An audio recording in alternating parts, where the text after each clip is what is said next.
much pressure are you feeling to expand the size of your deal sizes, your takeovers, as you go along? Are we going to see more Medlines on the horizon?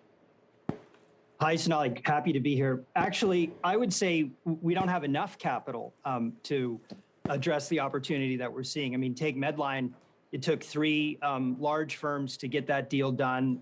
It's quite hard to raise more than maybe $10 billion for a single transaction. So we're not feeling pressure. In fact, I think we could do with a larger scale capital base. What kinds of deals are you looking for in this kind of market? Will they be more like Medline, where there's more family-owned businesses that are looking to sell under this type of maybe tax pressure they're seeing? Where are you placing your bets? Yeah, we're seeing an enormous amount of activity, not just in private equity, but across everything we're doing in infrastructure and real estate, our credit business, our structured equity business, and tac ops. I think we're going to continue to see large-scale deal flow. The valuation environment is attractive for sellers. There's lots of liquidity. I mean, the tax issue could be motivating sellers also, although we'll see what happens in tax reform. But yeah, I'm optimistic about our ability to continue to deploy capital at scale.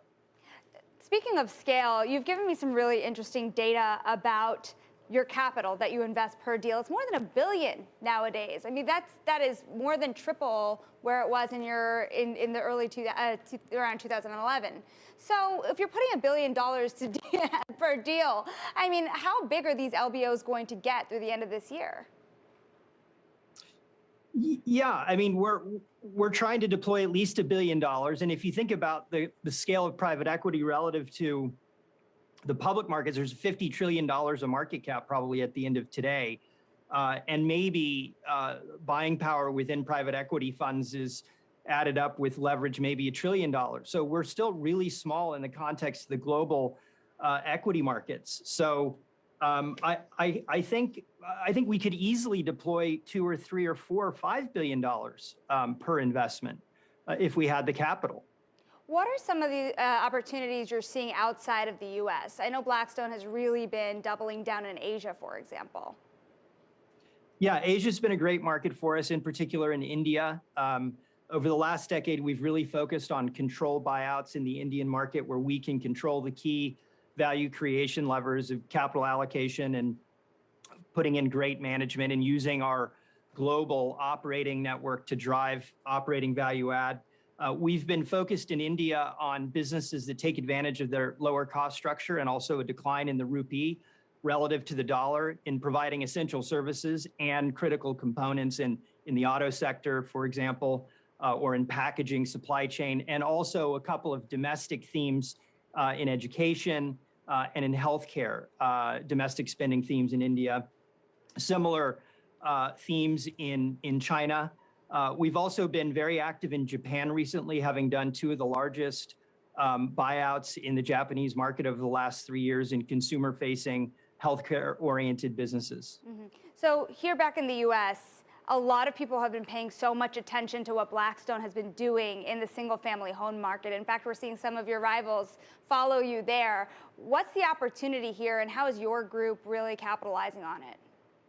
Yeah, well, what we've seen is since the financial crisis, there's been a structural underinvestment in the construction of single-family homes. There's been plenty of multifamily, but been very little in single-family. And so we think we're at the beginning of a potentially decade-long increase in construction activity in single-family homes. We're trying to play that through derivative plays of providing services and products, building products to the single-family home builders. So that's one of our central themes. Another theme kind of related to the single family home is the continued consumption of electricity, increase in demand of electricity consumption in this country on the back of electrification of vehicles and mining of Bitcoin and that sort of thing. And so we've been investing in utility services and grid hardening and the energy transition from fossil fuels to renewable sources of power generation. I have to be honest, the last thing I expected to hear out of Blackstone was the word Bitcoin mining. I mean, how significant is that to the way you're investing in energy and power? It's not a specific theme. It speaks to the fact that the demand for electricity globally is going to increase. So we think that's like a secularly growing industry on the back of both massive data center investment, which we're participating in through our infrastructure and real estate businesses, the electrification of vehicles, which of course requires electricity. So we think that's a good mega trend to invest behind, is this sort of grid hardening in the United States, an increased investment in the electricity transportation and power generation infrastructure.